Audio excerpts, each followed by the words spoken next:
welcome back to our channel.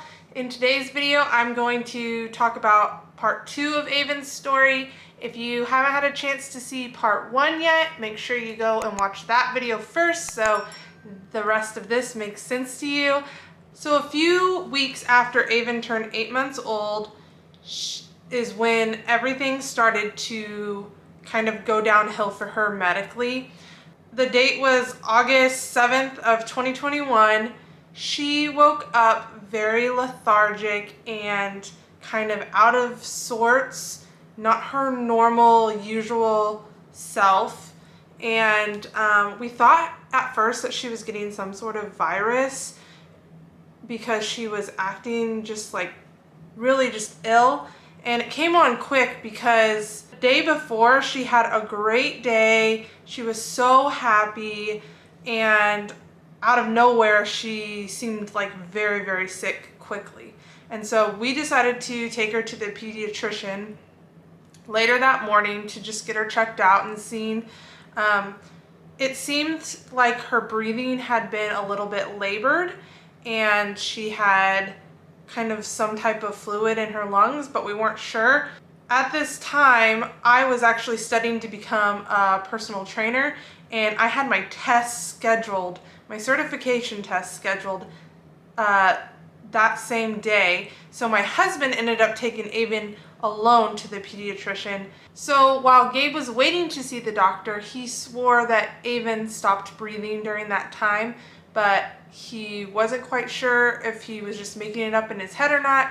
And then once the doctor came in, she kind of got more alert again and acted kind of like her normal self. So the doctor checked her out, couldn't find really anything wrong with her other than they thought maybe she was just at the beginning stages of getting a virus of some sort. And so they went ahead and sent us home. They told us obviously just to watch her. If she starts to get worse, call them again. So Gabe brought her home after the doctor. I was done with my test at this point, and Avynn was resting on the couch near us, and I was just watching her sleep, and I noticed that her breathing was very, very shallow, and then suddenly she just stopped. And I went over and kind of tried to wake her up and was trying to arouse her, and she was limp. And I said, Gabe, call 911. She's not breathing. He was like, are you serious? And I said, yes. And so he calls 911, talks to the person on the line, tells them what's happening, and I'm about to start CPR on Avynn when she suddenly starts breathing again on her own. Very, very shallow. And so they call an ambulance to our house. Thankfully, the ambulance got there pretty quickly, probably within 5 minutes. They came in, took her to another area of our house, and I actually have some ring footage of them bringing her into our living room, and they got her hooked up to oxygen, put an emergency IV through her thigh basically, which is not ideal, and they took her to the hospital. Once we got to the ER at the hospital, they already had oxygen on her nose, and she was relatively stable by now, but then she started to slowly desat in her saturations. Once that started happening, they decided they needed to intubate her. And with CDLS, it is very difficult to intubate these type of individuals because a lot of them are born with very narrow airways, so they are in an anesthesia risk as well as an intubation risk. With Avynn, she had some trouble when she was in the NICU getting intubated for her G-tube, but they were able to do it. So I wasn't as concerned, but they started to try to intubate her at the bedside, and they kept failing. And it started to get really, really scary. They said, hey, we need to take her to the OR. We're gonna call in the best of the best person that can intubate her here at the hospital. If we can't intubate her, then we are gonna have to give her an emergency trach. And we're like, okay, well, let's hope that they can intubate her. So they intubate her, get her all settled, take her up to the PICU. So once she's admitted into the PICU, at this point, it is like 9 p.m. at night. And she had went into the ER about noon that day. So it was really late, and the PICU doctor comes in and says, hey, we're gonna run all these viral tests. We need to do a spinal tap to check if it's meningitis. And so they run all these tests. We leave. There's not really anywhere to sleep in the PICU, nor would you want to sleep in the PICU because it's just loud all the time. And come back the next day, they say, hey, she's negative for this. Still no answers. Eventually, about a week later, they came to the conclusion that she aspirated her milk while she was sleeping overnight. That is what caused the fluid buildup in her lungs and caused her to stop breathing. And this was all due to her reflux. You know, Gabe and I did the best we could with hearing her refluxing in the middle of the night and getting to her quickly to help kind of clear it out. But it was getting so bad at this point in time in her life that it made sense that this happened. So the doctor's solution was to switch her from a G tube to a GJ tube, which basically it is still a feeding tube, but instead of feeding into the stomach, it feeds into the intestines. And maybe by bypassing the stomach, it would help her have less reflux. And so we agreed to do that. She got the GJ placed, they ran her feeds, she was doing fine, acting normal again, and they had pretty much cleared all the fluid that had backed up in her lungs from the emergency. And she was in the PICU for about 2 weeks during this stay. So even through all this, her lungs were just very, very weak. She was on a very, very low concentration of oxygen just through a nose cannula. Part of that was because of her lungs being just so weak after all that episode that had happened, but also with her unrepaired heart defect she would have lower oxygen saturations because of it. So when we left the hospital from this PICU stay, she went home with a little bit of oxygen support. And they had said, oh, she'll probably wean off of this oxygen in a couple weeks. And we're like, okay, cool. And so we go home with oxygen. We go home on August 20th, and we are home a whole day before she aspirates again. And this time it seemed really bad. We take her to the ER on August 21st, and this is when everything really took a turn for the worst for her. We go into the ER. Once again, they come to us and tell us we need to intubate her to clear the fluid out of her lungs again. And we might need to do an emergency trach because we know she's a difficult intubation. We had to sign a form saying, yes, that was fine if they had to do that. Another issue that popped up during this ER visit was trying to find a vein to get her sedated with. CDLS kids tend to be difficult IV sticks. Their veins are just so small. It's just part of maybe their genetic makeup. So I was holding Avynn while they were trying to get an IV in her so they could sedate her to intubate her. They were just not having any luck. They were calling in their best of the best IV stick people, and they couldn't even do it. I was sitting in the hospital bed holding her this entire time, and they were poking her probably at least 8 or 9 times, and she was screaming.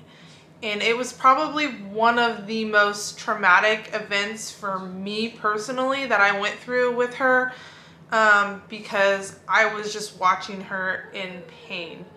Gabe and I were just completely distraught. We didn't know what to do because we knew she needed an IV stick.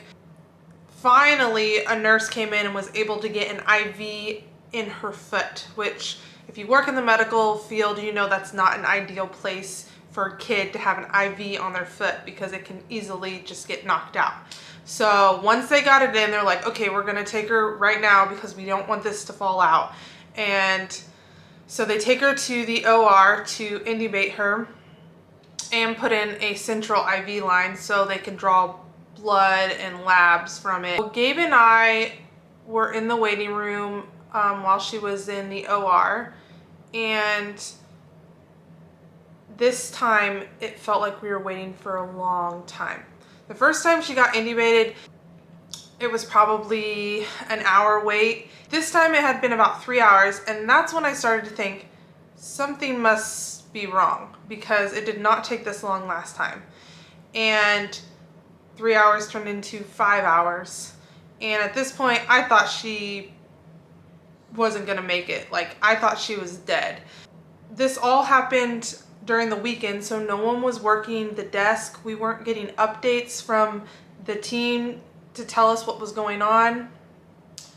And finally, the doctors come in to see us, and they're like, okay, so a couple things happened when we were in the OR.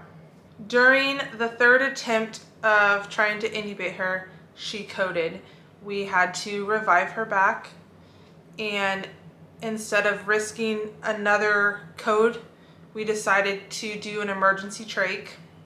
And once we got the trach in, the other issue that came up was getting a central line put in. We had difficulty finding her veins, and so we actually had to cut down to the vein in the leg and put the central line in. Gabe and I had zero time to process the trach. We were pretty devastated when we found out that she had a trach.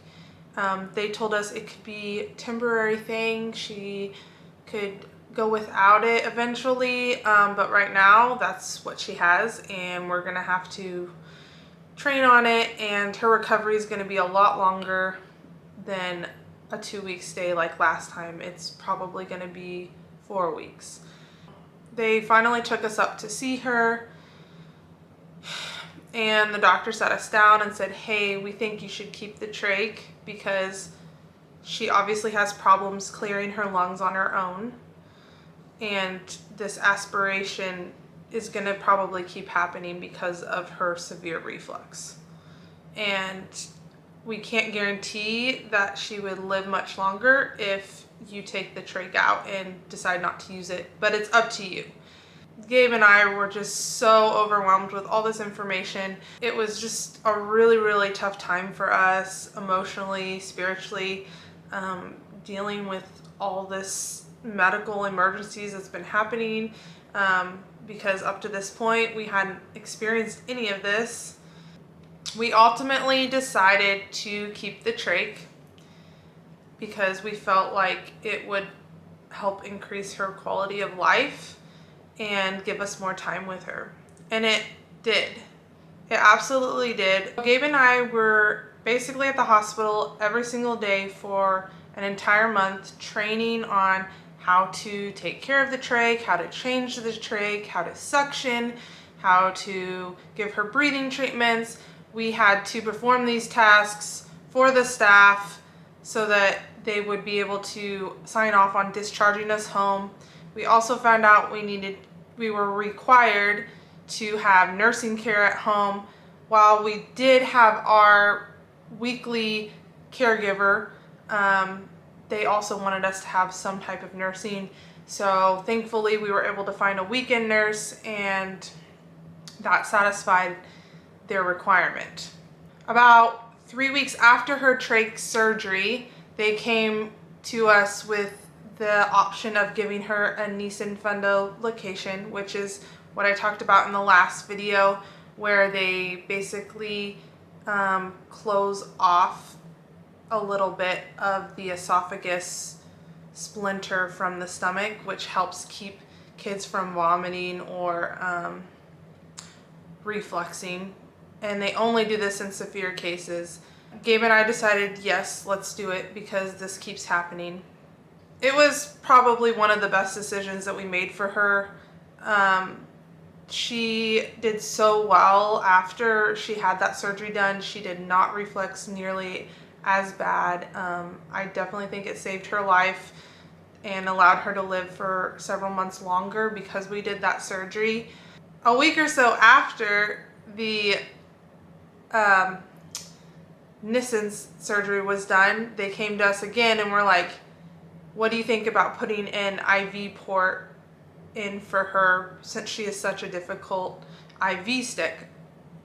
And we sat on that one for a little while, and ultimately we decided it was best if she got one because of all the drama that happened in the ER where they poked her like 9 times.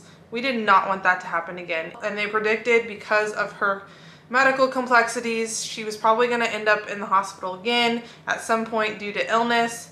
And so we agreed. She also got a port during this time. And we were in the PICU between both of those stays for about 52 days. We got discharged from that PICU stay at the end of September. And we were home for about a month long. During this time, we just kind of were trying to figure out our new normal with having a child with a trach and managing all of that. She was still on oxygen support through her trach this time, not on her nose. So we still had oxygen and her feeding tube and her trach to deal with. So around the beginning of November, she got sick again with a cold virus. And we tried to manage it as much as we could at home, but her oxygen needs increased more than what we could give her at home. We took her to the ER, she got admitted again, and they put her on ventilator support on low settings, just because her lungs were just weak from the cold virus, that she was just having trouble taking good breaths on her own. So we were there for about 2 weeks while she was getting better. They were giving her some type of antiviral antibiotic. I don't know if it helped her at all, but we were still there for 2 weeks, which would have taken the same amount of time for like a normal cold. So during that stay, the doctors discussed with us about taking home a ventilator. They thought that if she had a ventilator when she got sick again, that this ventilator would help us stay out of the hospital. And so we agreed to that. And once we went home with the ventilator, though, we ended up getting a call that they found us a night nurse, which was just an answer to prayer during that time because the ventilator took her trach to a whole new level. The alarms go off constantly, just all the time. Sometimes they're false alarms, sometimes they're legit, but it's very difficult to get sleep at nighttime because these alarms go off probably 10 times a night. And so we got discharged from that stay 2 days before her first birthday. We celebrated her birthday, we celebrated Thanksgiving, we celebrated Christmas, no issues. We celebrated New Year's. She stayed healthy this entire time. I think part of it was having night care to help watch her and keep her secretions at bay at night. So a few days after the new year of 2022, Avynn came down with another cold virus. So about a week after Avynn had this cold, she woke up one morning and vomited brown and was having trouble getting her oxygen saturations back up. And we were having to bump up the oxygen to as high as we could go here at home. And I decided, I don't think we can take her in ourselves. We need to call 911 again. And so we go ahead and call 911. EMT comes out.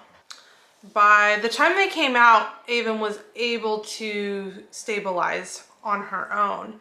And so ultimately we decided to take her in ourselves because we don't live very far from the hospital, probably 5 minutes or so. I was just worried that she was going to need more oxygen than we could handle.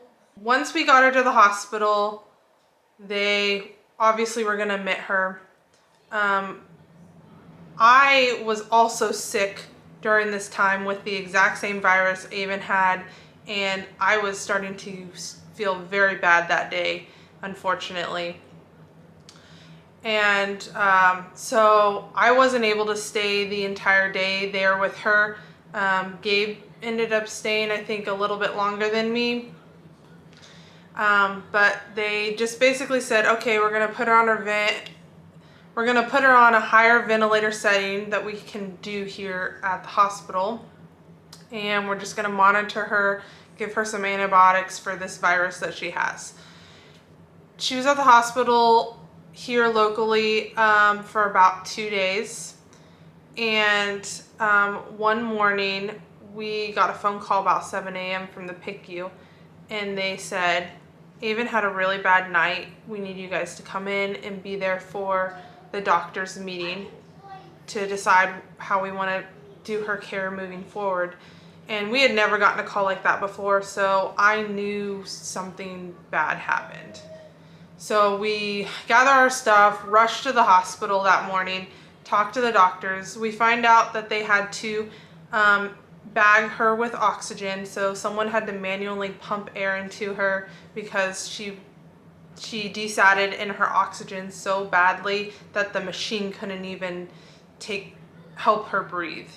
And someone had to manually pump the air in with a bag over her trach. They said, well, there's only so much more we can provide here at this hospital. Otherwise, we will need to transport you to your children's hospital. That's 3 hours away. So they call the children's hospital transport team.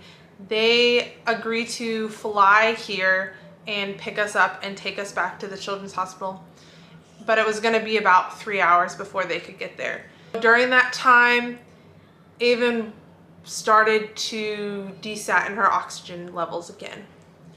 And this time we were there and we witnessed to it. They had to bag her again, manually pump air. Her saturations got all the way down to about 30 to 40%, which is very, very low. That indicates that the body is failing. So the hospital staff called in a chaplain into our room, and once we saw the chaplain, we knew like she was gonna go. Gabe and I were just crying, upset. It was kind of an out-of-body experience for us, because we just weren't expecting it to go downhill so quickly for her, because she had been in the hospital so many times before and she'd recovered, and we had set her up with all these things for her body to be successful at helping her. I did want to mention she was diagnosed with pulmonary hypertension, and you can Google that and look up what that is, but it is something that's pretty severe.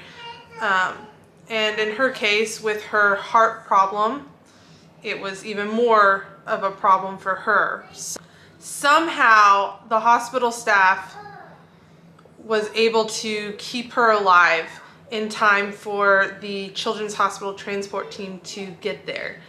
And the Children's Hospital was bringing this special drug that was used for patients with pulmonary hypertension that they could not provide at our hospital. We were just hoping that once they shot her up with this drug, it was going to be the miracle we needed to keep her alive.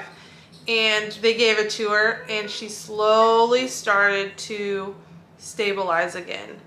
They waited for about 30 minutes to make sure she was stable before they decided, okay, we will go ahead and transport her to the Children's Hospital.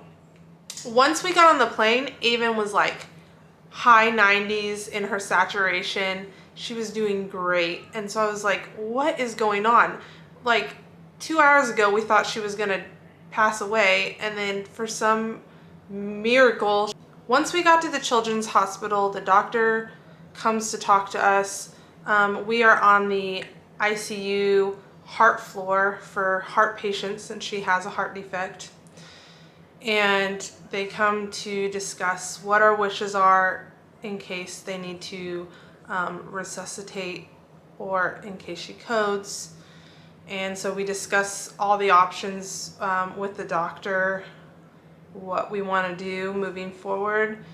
They stabilize her for the most part once we got there, and she was good for about 12 hours. Gabe and I spent the night at the hospital. It was way too late for us to get a hotel. Thank goodness we didn't, because we would have missed saying goodbye to her. At around a little after 7 a.m., her body just couldn't take it anymore.